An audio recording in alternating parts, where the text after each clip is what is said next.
Yohanes pasal yang ke-19 ayat 16 sampai 27. John chapter 19, verse 16 to 27. Kalau saya dapat, saya akan bacakan bagian ini untuk kita sekalian. If you have found this portion, I'll read this out for us all. So they took Jesus and he went out bearing his own cross to the place called the place of a skull, which in Aramaic is called Golgotha. There they crucified him, and with him 2 others, one on either side, and Jesus between them. Pilate also wrote an inscription and put it on the cross. It read, Jesus of Nazareth, the King of the Jews. Many of the Jews read this inscription, for the place where Jesus was crucified was near the city, and it was written in Aramaic, in Latin, and in Greek.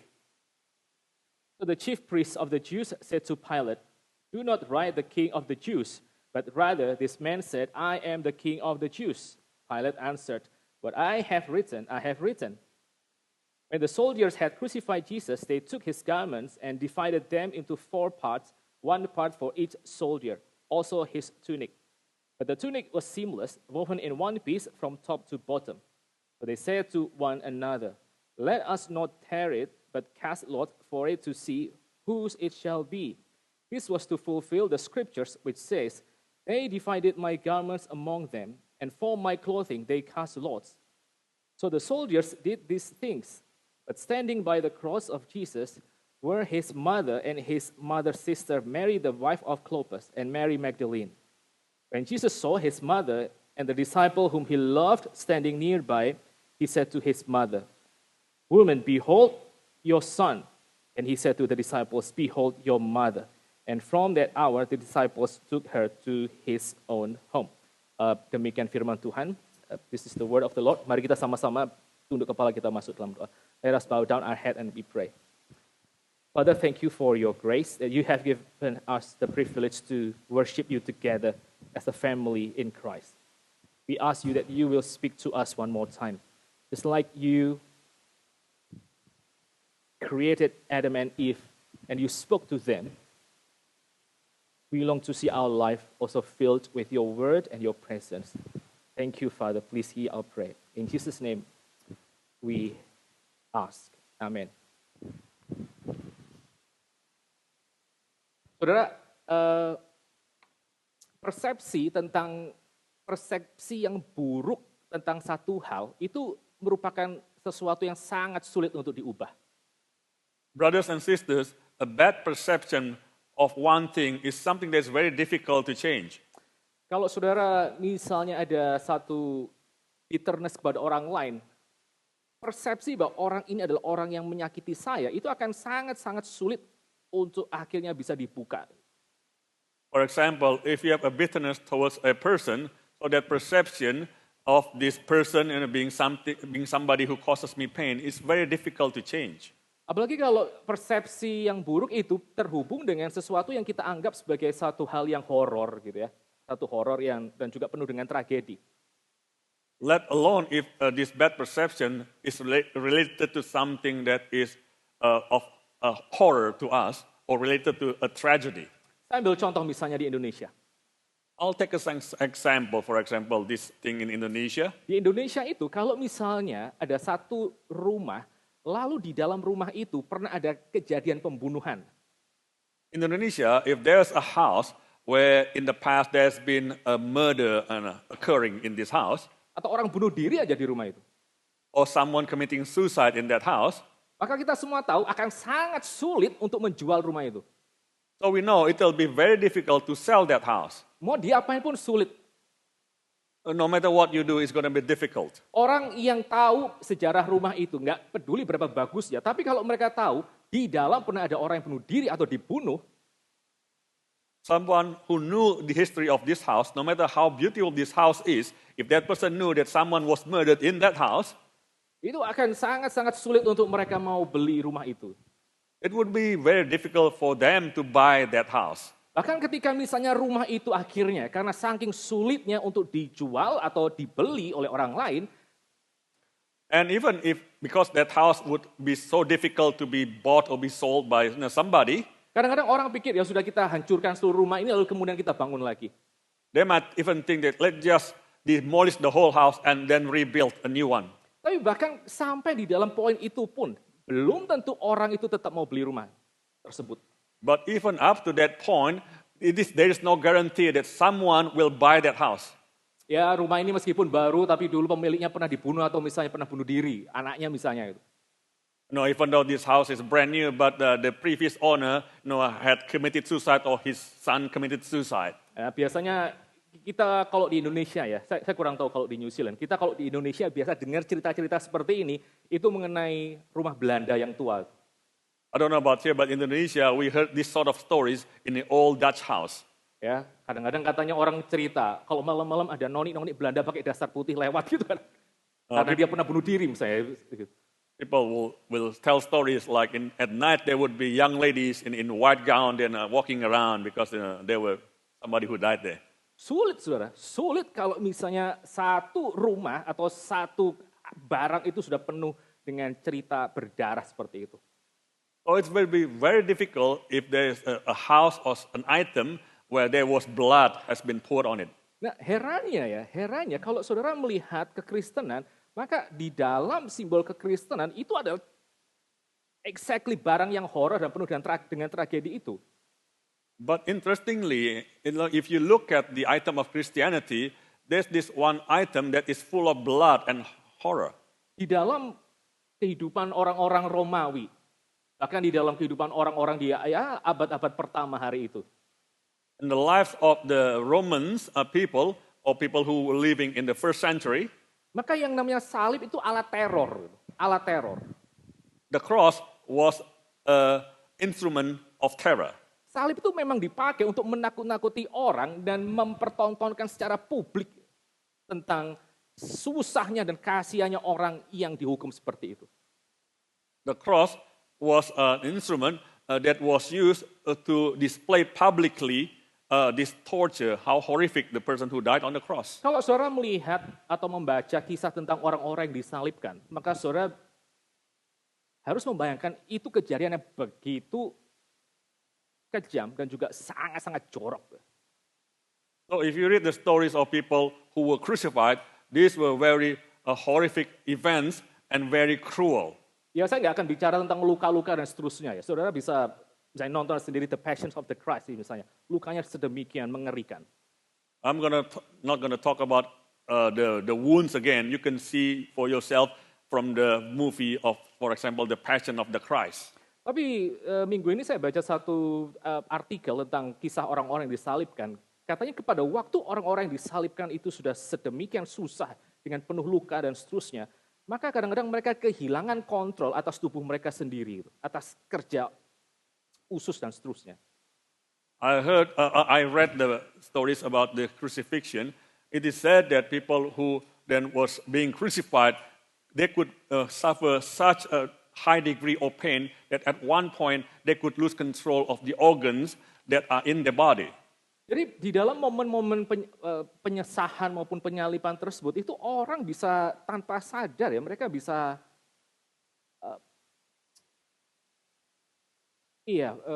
buang air itu besar dan kecil. So like in the moments of torture and suffering of this crucifixion, the person could actually pass urine or pass feces. Karena mereka sudah tidak punya kontrol lagi di dalam tubuhnya itu. Because they no longer had control of their body. Jadi penyaliban itu adegan yang betul-betul sangat kejam dan juga sangat memalukan dan juga karena memang sangat jorok sekali. So crucifixion was truly a horrible and cruel and shameful event. Tapi setelah itu, saudara bayangkan ada satu sekte kecil yang mulai di Yerusalem yang akhirnya memakai salib itu sebagai simbol identitas mereka.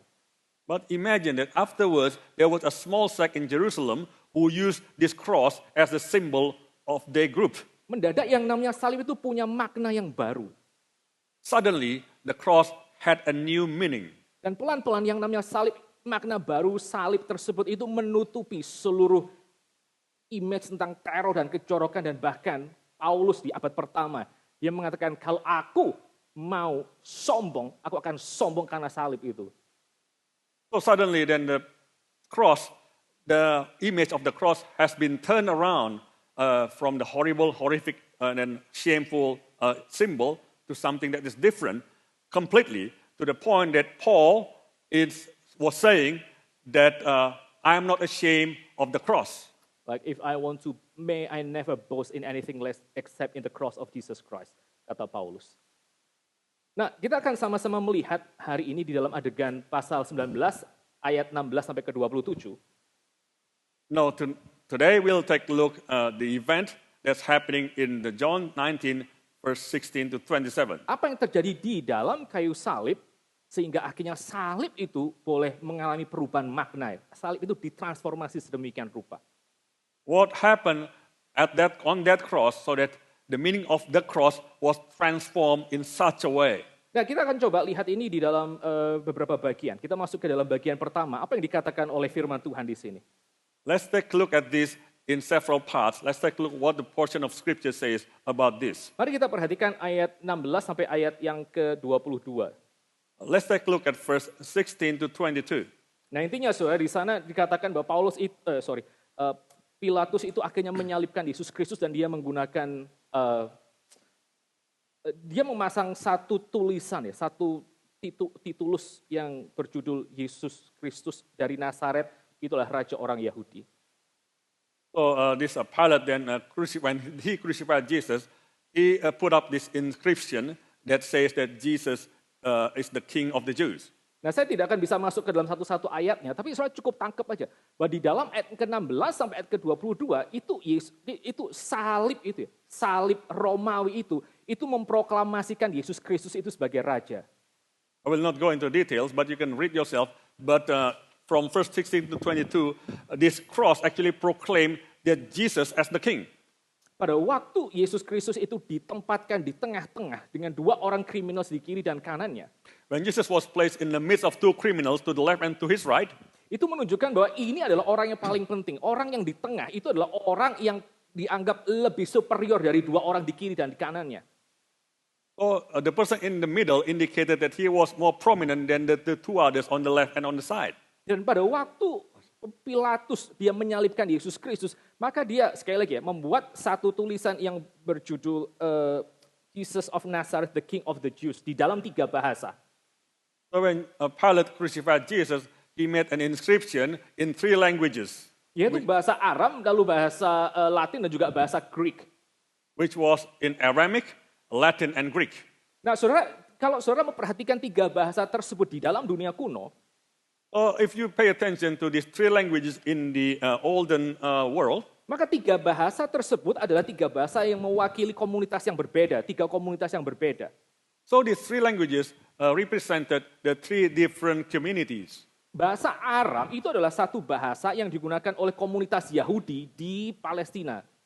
So the Aramaic language was the language that was used by the Jews in the Palestine. Lalu bahasa Latin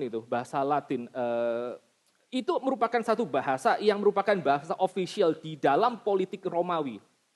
Whereas the Latin was the official language in the political and the military side of the Romans. Jadi orang-orang scholar yang berasal dari Romawi, politisi-politisi Romawi, itu kalau mereka tulis surat, kalau mereka bicara pakai bahasa Latin.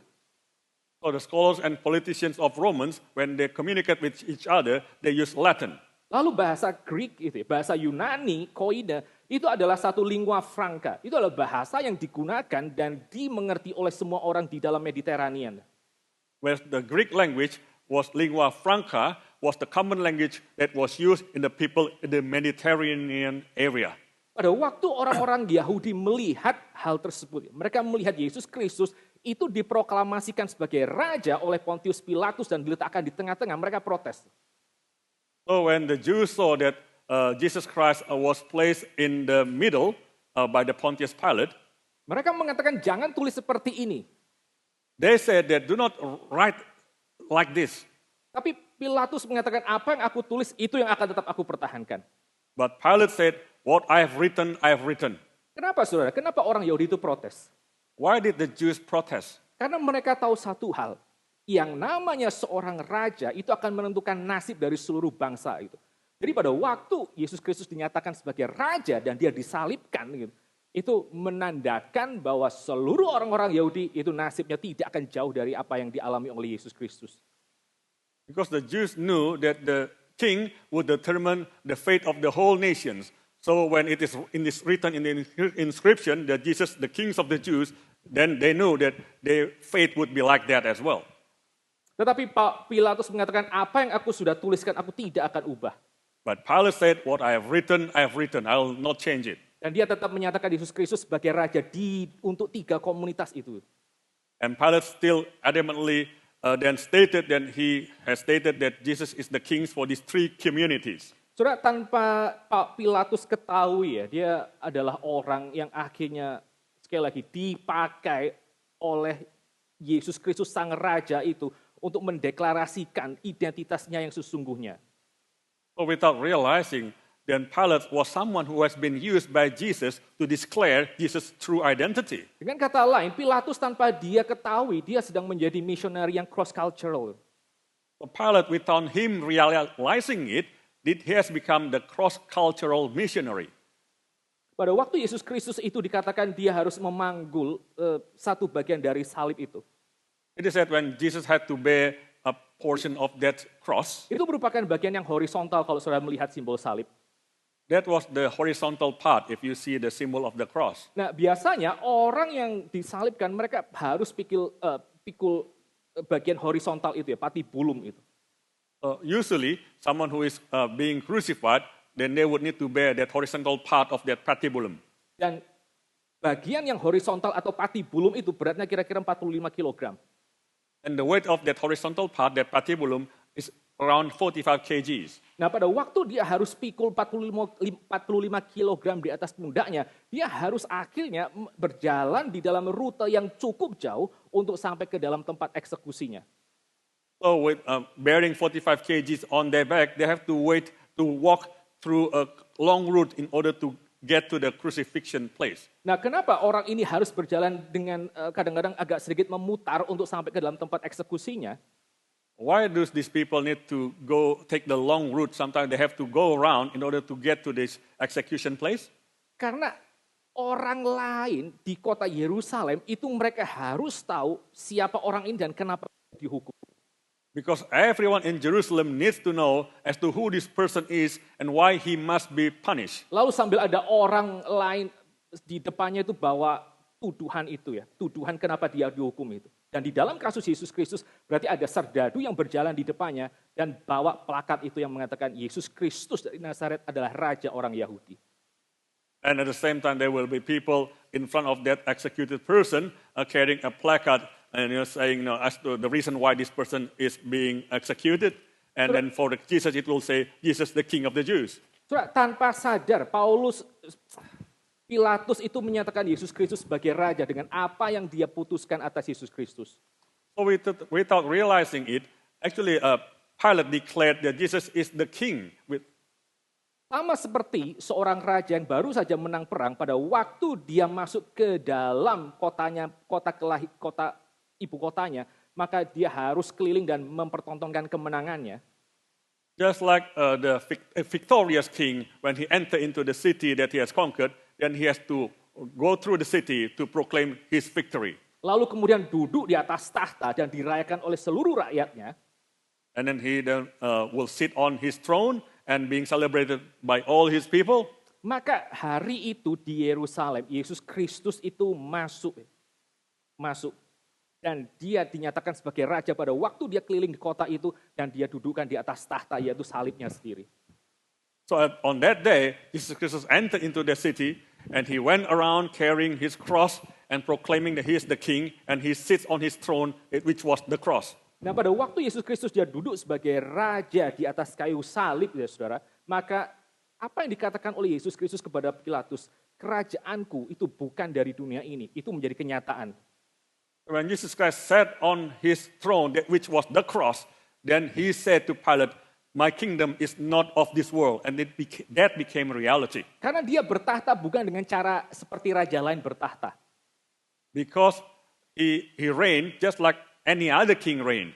Pada waktu Yesus didudukkan di atas tahta, di atas salibnya, maka kerajaannya itu mencakup 3 karakteristik sini. So when Jesus was sitting on his throne then represented these three characteristics. Yang pertama, pemerintahan Yesus Kristus dari salib itu adalah pemerintahan yang bersifat universal sekali lagi. Firstly, the reign of Jesus Christ from the cross is the universal ruling. Karena dia dinyatakan sebagai raja untuk seluruh komunitas yang ada di Mediterania, betul-betul cross cultural. Because he was declared as the king for the people of Mediterranean area. He is truly the king. Tapi universal ruling itu bukan satu-satunya karakter dari pemerintahan Yesus Kristus di atas kayu salib. However, universal ruling was not the only character of Jesus' reign from the cross. Yang kedua juga adalah yang namanya sacrificial ruling. Secondly, there was sacrificial ruling. Itu satu pemerintahan yang penuh dengan pengorbanan. That was a ruling that is full of sacrifice. Saudara, kita masih ingat di dalam pasal yang ke-18, pada waktu Yesus Kristus akan ditangkap oleh kira-kira mungkin 300-400 orang pasukan di Taman Getsemani. We still remember the chapter 18 when Jesus was about to be arrested by 300-400 people, soldiers. Maka dengan mudahnya dia bisa menjatuhkan orang-orang itu semua ke tanah. So easily Jesus then could make these soldiers fell down to the ground. Nah, kalau hari itu dia bisa ditangkap lalu kemudian diarak dan ke akhirnya disalibkan. So on that day, if he could finally be arrested and then crucified, maka itu pasti merupakan satu bentuk penyerahan dirinya untuk dia boleh diperlakukan seperti itu. That must have been the form of his own willing surrender in order to be treated like that. Ada satu penafsir mengatakan begini ya, pada waktu Tuhan Yesus itu pikul patibulum itu seberat 45 kilo.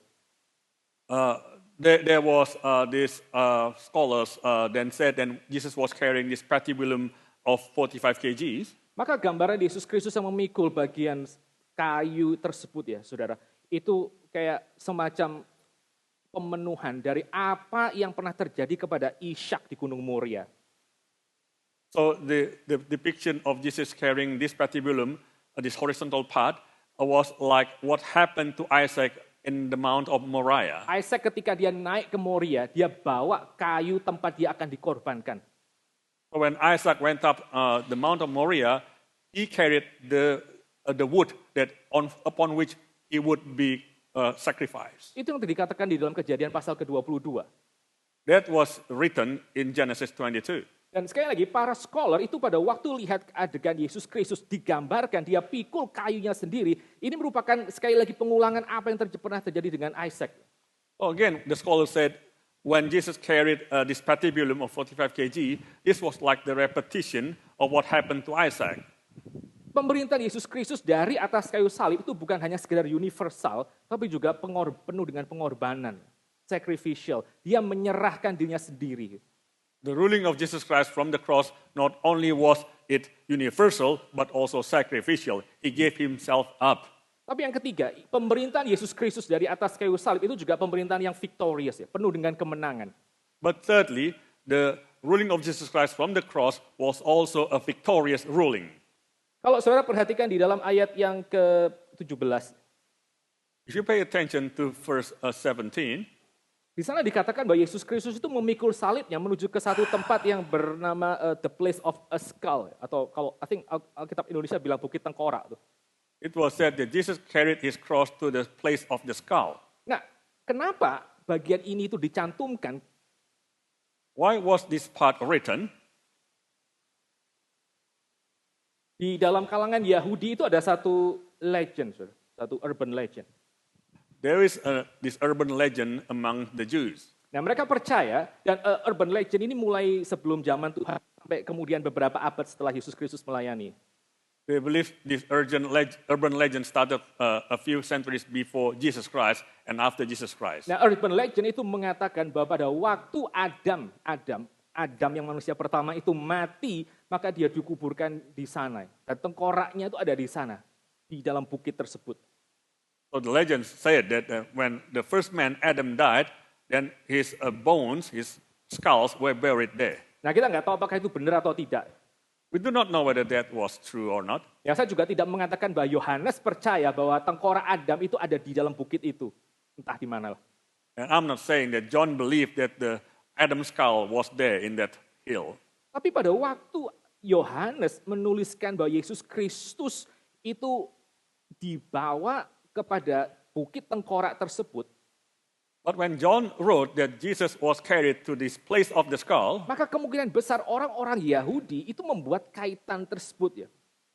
it is very likely that the Jews had that thought in mind. Dan itu karena kita sebagai orang Kristen, kita bisa melihat satu hal yang sangat indah di sini.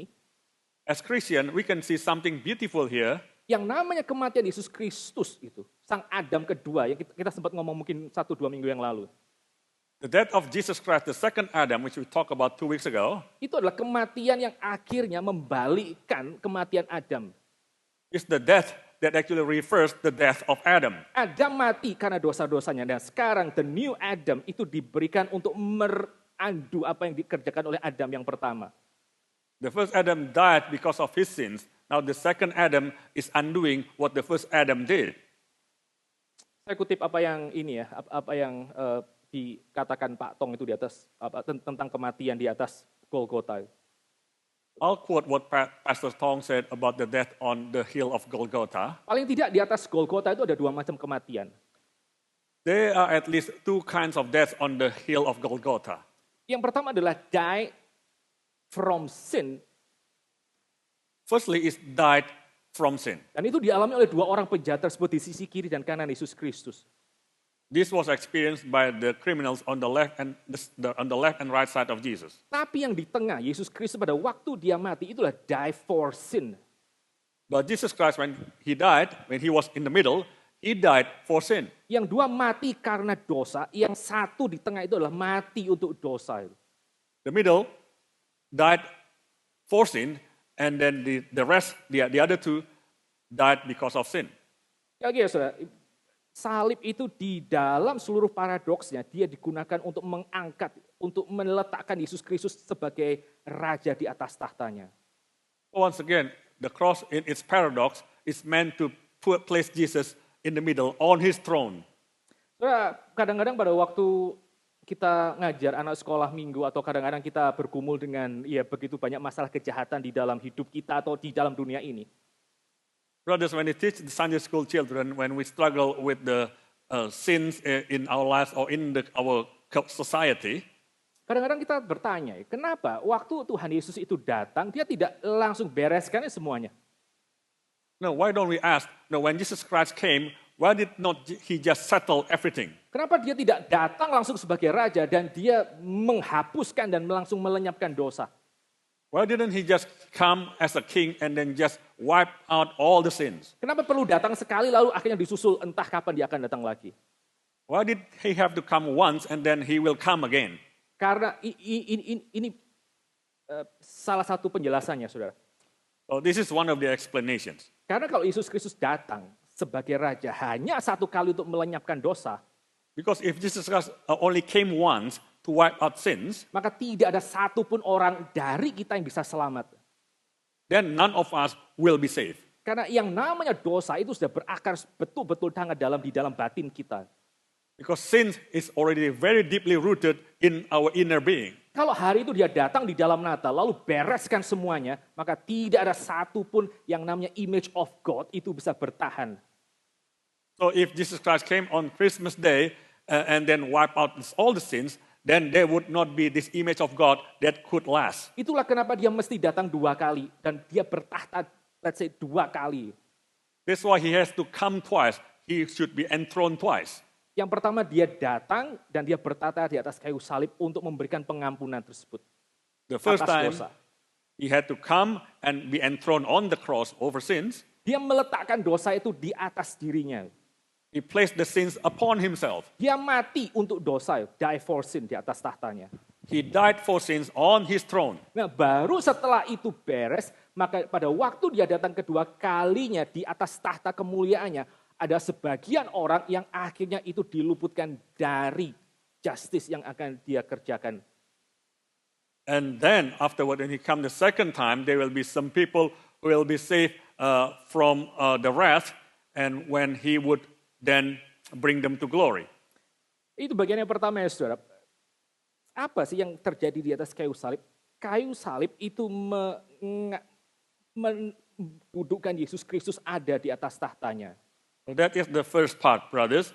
So the cross then placed Jesus on his throne. Dia dinyatakan sebagai raja yang universal.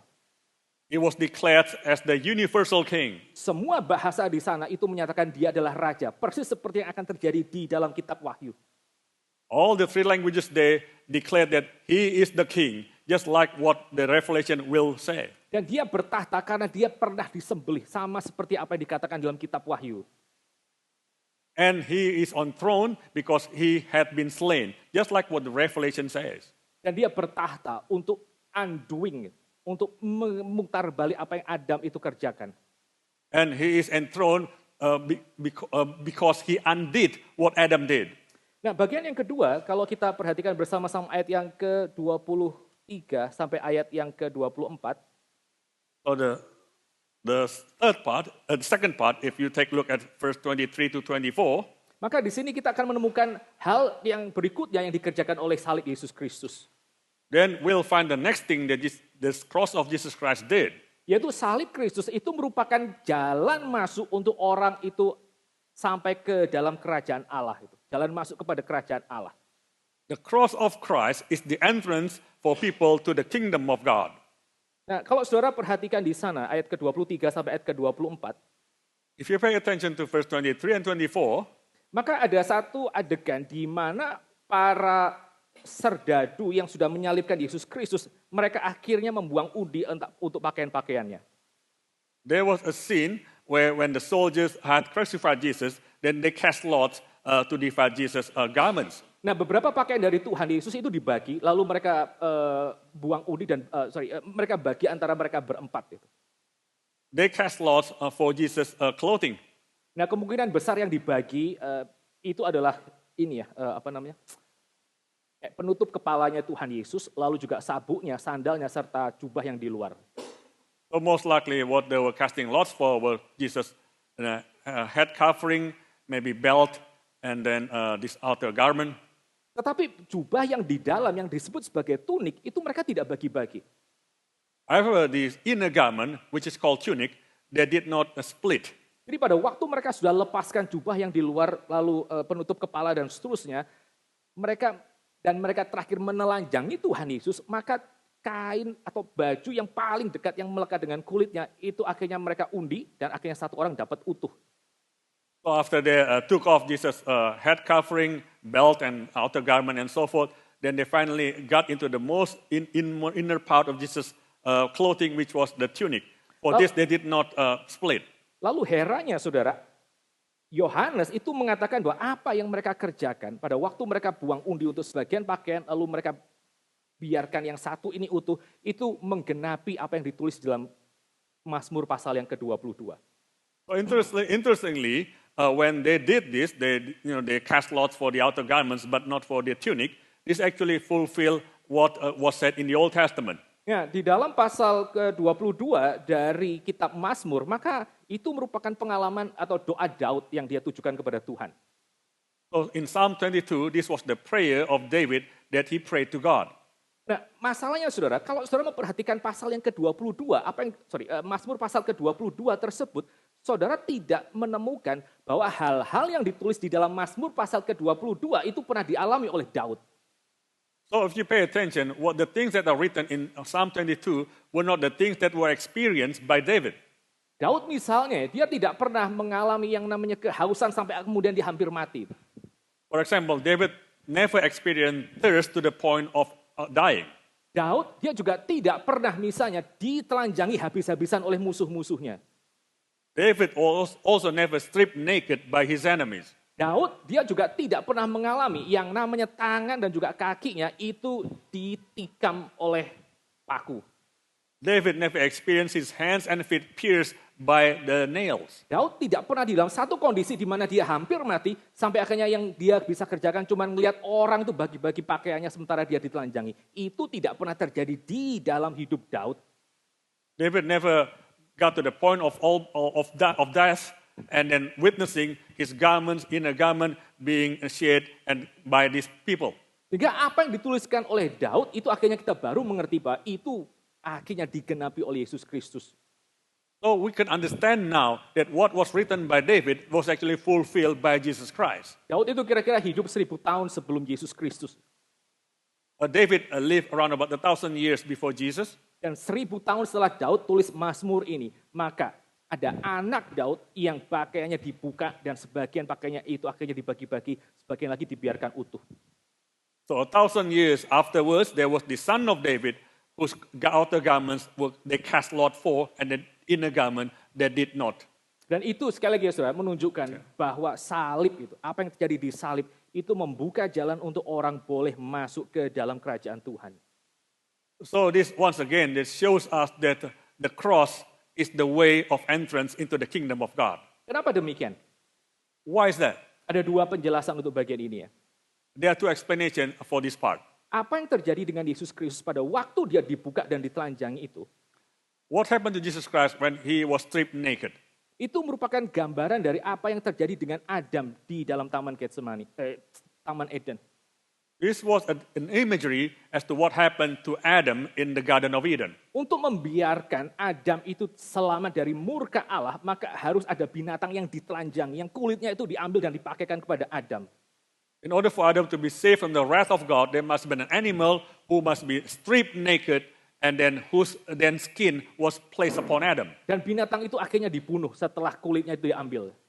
And certainly that animal must be killed. Nah, itu yang akhirnya digenapi di dalam penyaliban Yesus Kristus. This was actually what was fulfilled in the crucifixion of Jesus. Pada waktu Yesus Kristus itu ditelanjangi, ini sekali lagi menggambarkan bahwa dia, kata Yohanes, anak domba Allah yang akan mengangkut dosa dunia, itu dia dibunuh dan akhirnya pakainya diambil untuk dipakai oleh orang-orang berdosa itu. So when Jesus Christ was being crucified, then the Lamb of God, the Son of God, then was stripped naked, and then his garments then was placed upon the sinners. Hal yang kedua ya saudara, apa yang terjadi dengan Yesus Kristus itu merupakan sekali lagi puncak dari apa yang dia pernah kerjakan sebelumnya di dalam cerita pembasuhan kaki para murid. Once again, what happened to Jesus is what actually happened when he washed the disciples' feet. Pada waktu Tuhan Yesus akan membasuh kaki para murid di dalam Yohanes pasal yang ke-13, dia membuka jubahnya. When he was about to wash the disciples' feet in John 13, he laid aside his garments. Dan dia mencuci satu persatu kaki para murid. And he washed each of his disciples' feet. Dan dia bilang kalimat seperti ini, kalau aku tidak buka jubahku, tidak berlutut dan cuci kakimu, engkau tidak akan dapat bagian di dalam kerajaanku. And he said, if I do not lay aside my garment and kneel and then wash your feet, you have no part in my kingdom. Apa yang terjadi di dalam salib Yesus Kristus itu melampaui apa yang dia kerjakan pada waktu dia basuh kaki para muridnya. Bukan cuma dia buka jubahnya saja, hari itu dia betul-betul ditelanjangi. So what happened on the cross is another level than what happened when Jesus washed his disciples' feet. He not only lay aside his garment, but then he was stripped naked. Dan pada waktu dia ditelanjangi itu menunjukkan ini adalah satu pembasuhan yang final. Satu pembasuhan yang paling puncak dengan dia sendiri meletakkan semuanya untuk mencuci orang itu dengan darahnya. When he was stripped naked, this was the final cleansing. When he lay down, he was stripped naked. He gave his blood to cleanse the sinners. Sama seperti satu hymn yang mengatakan kalimat seperti ini. Just like this hymn which says this sentence. Pembasuhan dosaku hanya oleh darah Yesus. For my cleansing this I plead, nothing but the blood of Jesus. Itu yang dikerjakan Yesus Kristus pada waktu dia akan naik ke atas kayu salib. Dia membasuh orang supaya orang boleh ada di dalam kerajaannya. For my cleansing this I plead, nothing but the blood of Jesus. This is what Jesus did when he went up on the cross. Karena di dalam hidup kita ya, kita tuh punya, sekali lagi, punya shame. Kita punya rasa malu. Brothers and sisters, we have shame in our life. Rasa malu itu apa sih?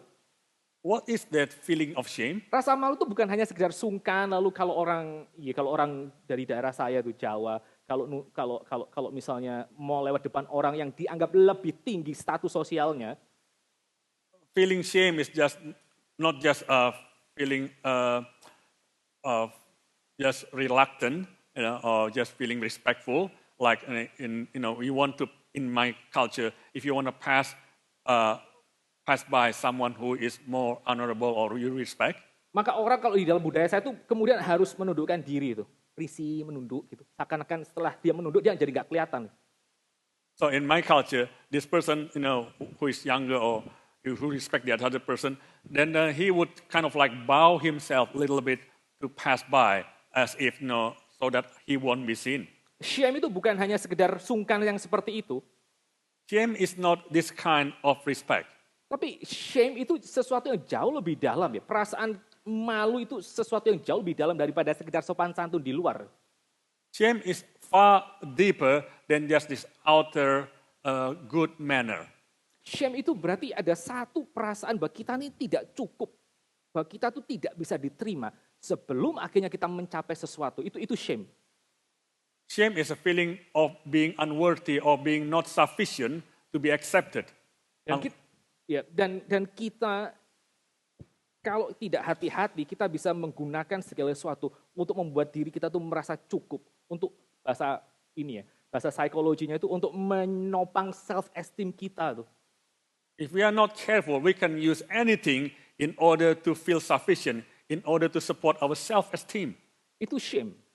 That is shame. Nah, kita bisa mendapatkan yang namanya penutupan, covering atas shame itu dari berbagai macam hal. And we can try to get this covering of shame through many things. Mulai dari yang namanya penerimaan orang, From, for example, the acceptance of other people, kayak popularity seperti itu. like popularity. Atau kita bisa ambil dari katakanlah berapa banyak titel di dalam hidup kita, titel akademik di dalam hidup kita. Or we start to heap up many titles of achievements in our life. Atau hal-hal yang lain. Bahkan dari keluarga kita bisa ambil mereka untuk menutupi shame kita. Or maybe from our families, that in order to cover our shame. Sekali lagi ya, saya ulang lagi apa yang saya sempat mention beberapa minggu yang lalu. Apapun yang membuat saudara itu merasa gagal di dalam hidup, itu adalah area di mana saudara pakai itu untuk menutupi diri saudara. So once again, from a few weeks sermon ago, then whatever area that you use in order to cover in the area where you feel you can fail in, these are the areas that you use in order to cover yourself. Karena sekali lagi orang tuh hanya bisa merasa gagal di dalam area yang paling dekat dengan apa yang dianggap sebagai identitasnya. Because once again, a person can only feel that he has failed only when it is the area that is very close to him.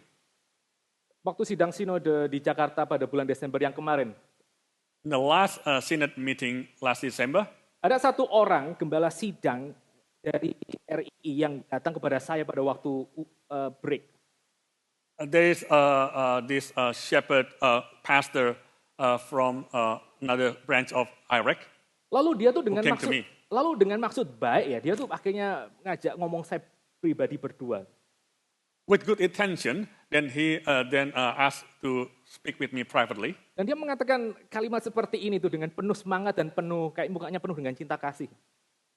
So he spoke this sentence, with enthusiasm and with the expression of love. Langsung saya juga nggak tanya apa-apa, dia langsung ngomong kalimat seperti ini. Without me asking him, he directly said this sentence to me. Pak, tahu nggak? Aku punya obat untuk menumbuhkan rambut. Hey, no, Pastor, do you not know that I know this medicine which can make your hair grow? Dan dia akhirnya ngomong, aku juga pakai gitu. Dan berhasil tumbuh gitu. And then he said, I also used it, and I succeeded. I had my hair grow. Ya, saya menghargai niat baiknya gitu ya. Well, I appreciate his good intention. Tapi saya tuh nggak merasa gagal kalau saya misalnya nggak punya rambut. Itu bukan part dari identity saya.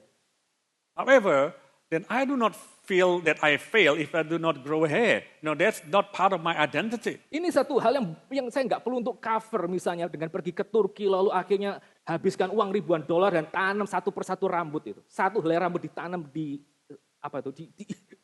scalp itu. Saya sama sekali nggak kepikir dan juga tidak bercita-cita. I'm content with my head style, not hairstyle.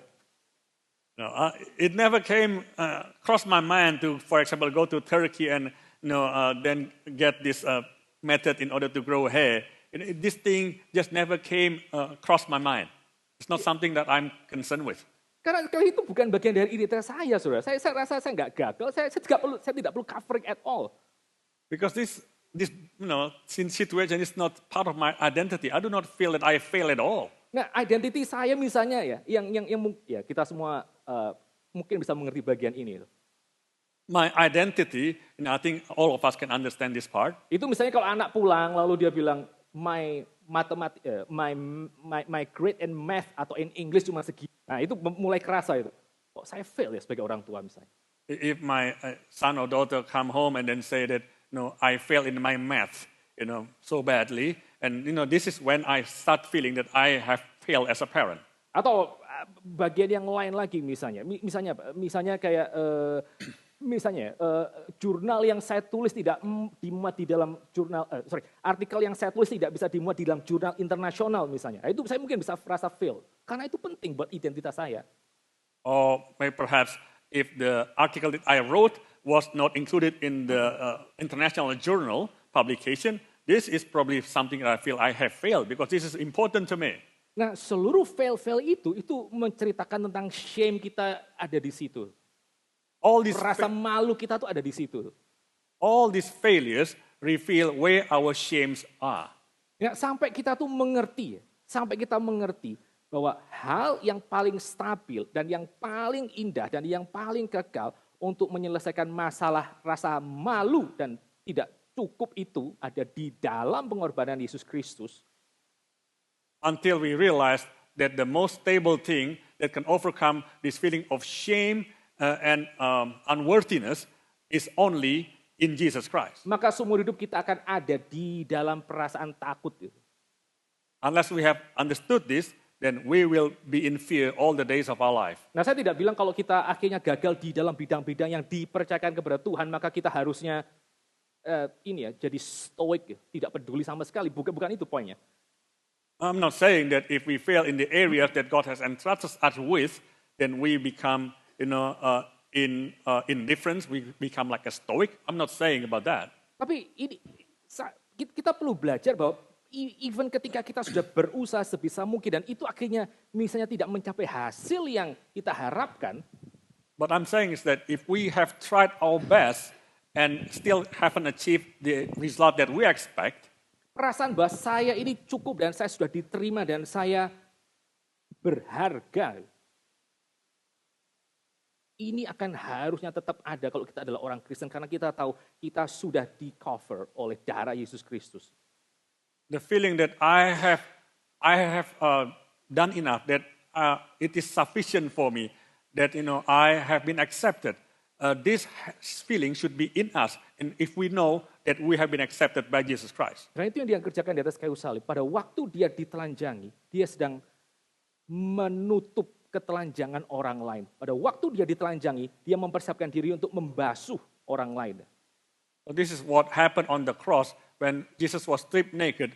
He gave himself in order to cover other people, in order to then cover the shame of other people. Dan yang dikatakan Tuhan Yesus, kalau aku tidak membasuh kamu, kalau dia tidak melepas jubahnya, berlutut dan cuci, engkau tidak bisa masuk ke dalam kerajaanku. Just like what Jesus said, if I do not wash your feet, if I do not cleanse you, if I do not lay aside and then kneel down and wash you, you have no part in my kingdom. Salib itu merupakan tahta Yesus Kristus. Yang kedua, salib itu merupakan entrance to his kingdom. Jalan masuk ke dalam kerajaannya. Lalu yang ketiga. Well, firstly, the cross was the throne of Jesus Christ. And secondly, the throne was the entrance into the kingdom of God. And now the third part.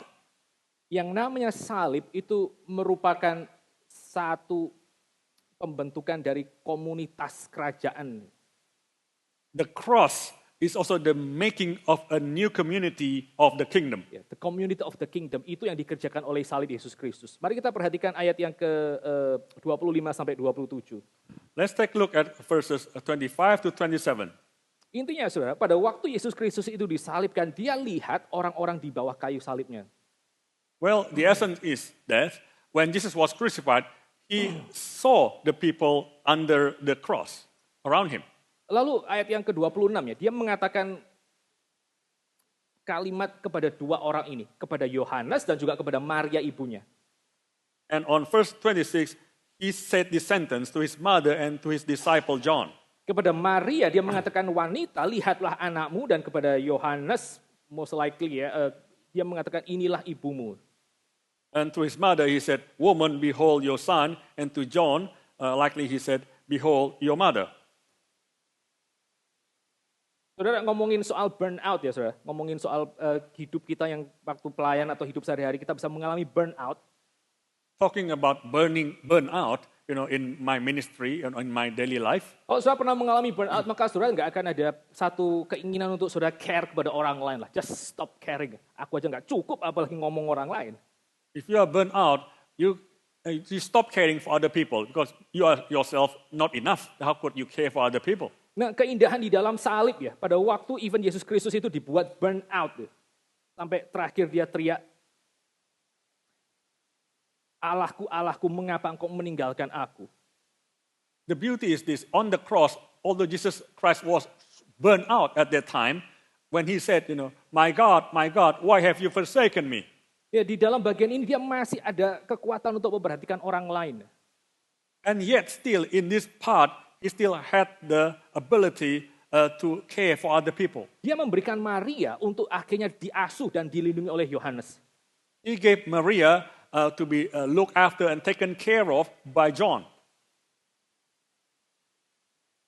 Dan ini merupakan satu praktek yang sebenarnya tidak lazim, saudara. This was an unusual practice. Karena apa? Karena memang meskipun di dalam satu keluarga di mana sang ayah itu sudah tidak ada lagi. Because in a family when the father is no longer there, maka tanggung jawab seluruh keluarga itu jatuh ke dalam anak pertama, apalagi kalau dia laki. So the responsibility of the family falls onto the first son. Makanya pada waktu di dalam pernikahan di Kana, ketika Maria tahu pernikahan ini sudah kehabisan anggur, dia mencari Yesus Kristus. Karena kemungkinan besar Yusuf itu sudah mati. That is why in the wedding at Cana, Maria looked for Jesus because it was likely that Joseph had died at that time. Karena Yesus Kristus itu adalah anak pertama. Because Jesus Christ was the firstborn. Nah, di dalam kasus-kasus seperti itu ya saudara, kalau sampai anak pertama itu akhirnya juga mati karena apapun, maka harusnya tanggung jawab untuk mengasuh orang tua, dalam hal ini Maria, itu jatuh kepada saudara yang di bawahnya lagi. So similarly in this case, when the eldest son, the firstborn, has died, then the responsibility to look after the mother falls onto the second son and so on. Secara otomatis, tanpa mereka harus dikasih tahu mereka yang harus step up untuk menggantikan saudara yang paling tua yang sudah mati. So this would be automatic, without having to be told that they would take up the responsibility to look after their mother. Tapi yang terjadi di dalam bagian ini ya tidak demikian. Yesus Kristus itu dengan sengaja dia minta supaya Maria melihat Yohanes itu sebagai anaknya. But this is not so, in this part, Jesus Christ then asked John or looked to John and then said to John that this is your mother. It's like making John to be his mother's son, Maria's son. Dan pada waktu dikatakan Yohanes itu akhirnya mengambil Maria dan Maria itu dibawa ke dalam rumahnya, itu menunjukkan bahwa sekarang untuk Maria anak pertamanya itu adalah Rasul Yohanes, bukan half siblingnya Yesus Kristus. So that meant that afterwards, when John then took Mary to be with him and look after Mary, then John became Mary's first son, not Jesus' other brothers. Dengan kata lain, di bawah kayu salib ya, pada waktu Yesus Kristus ada di sana dan dia melihat orang-orang di sekitarnya, dia membuat relasi-relasi yang baru di dalam komunitas orang-orang yang menyertainya, komunitas salib itu. In other words, when Jesus was up on the cross and looked upon these people, then Jesus created a new community for the people around him, around the cross. Dia sekarang mendefinisikan relasi yang baru bahwa sekarang untuk Maria Yohanes adalah anaknya dan untuk Yohanes Maria adalah ibunya. Itu relasi yang baru yang dia ciptakan di bawah terang salib. Jesus Christ defined a new community under the light of the cross because he said, then now, woman, this is your son. And to John he said, this is your mother. Dan pada waktu nanti Yesus Kristus itu bangkit, dia akan mengatakan kepada Maria yang satu lagi, Maria Magdalena, aku pergi kepada Bapakku dan juga kepada Bapamu. And when Jesus rose from the dead, he said to this Mary Magdalene, the other Mary, then I go to my Father and your Father. Waktu Yesus Kristus ada di atas kayu salib, salib itu bukan hanya menjadi tahta Yesus Kristus. Dia bukan hanya sekedar entrance saja ke dalam kerajaan itu secara individu. Tapi yang namanya salib itu dia membuat satu komunitas yang baru. Komunitas anak Allah Bapa itu menjadi Bapa untuk semua orang yang ada di bawah salib. So when Jesus Christ died on the cross, not only did he make a way or entrance into the kingdom of God for himself and also for all the people who believe in him, but also he created a new community of the cross, of the kingdom. Itulah kenapa ya saudara, di dalam abad pertama orang-orang mulai panggil satu sama lain sebagai brothers and sisters. That is why in the first century people started to call each other brothers and sisters. Orang merdeka panggil kepada sesamanya budak di dalam gereja, my brother, my sister. You know, the masters started calling the slaves in the same church, in the local church, my brothers, my sisters. Orang yang lebih tidak berpendidikan, dia bisa panggil orang-orang dari Yunani sebagai saudaraku. The less educated people could call these very educated Greeks my brothers, my sisters. Karena apa? Karena salib itu menciptakan satu komunitas yang baru. Why? Satu komunitas yang baru. Because the cross created a new community. Dan komunitas yang baru itu yang disebut sebagai gereja. And this new community is called the church. Sabtu kemarin ya saya ikut master class.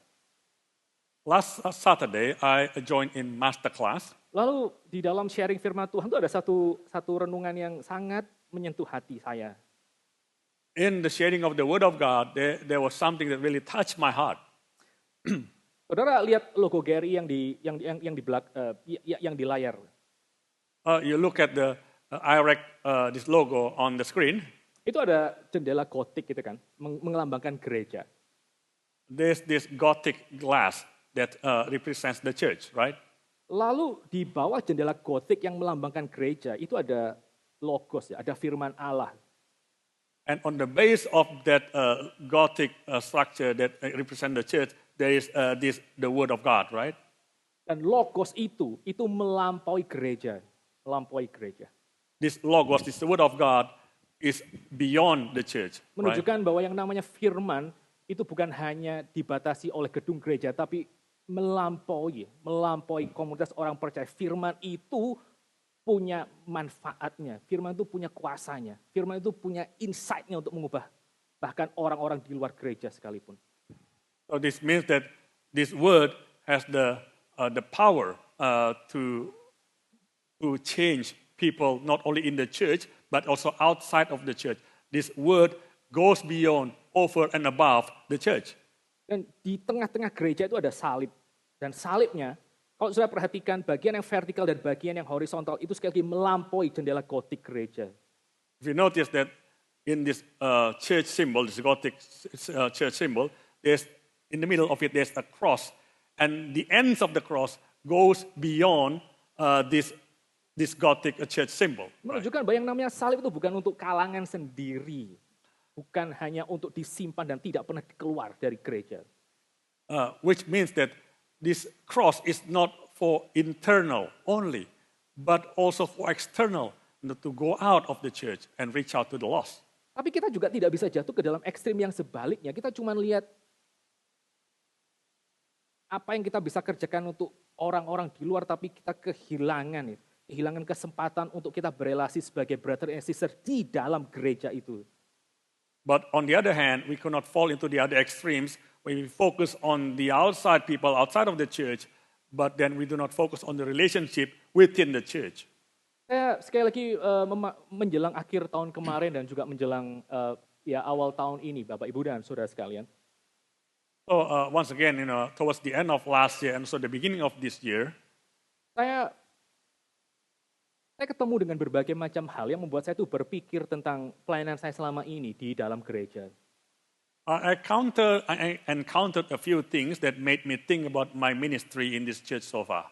To the point ya, sampai akhirnya saya menemukan, sampai akhirnya saya merasa To the point that I feel bahwa kayaknya saya kurang kasih waktu dan juga kurang kasih hati di dalam menggembalakan orang-orang yang Tuhan itu percayakan di sini.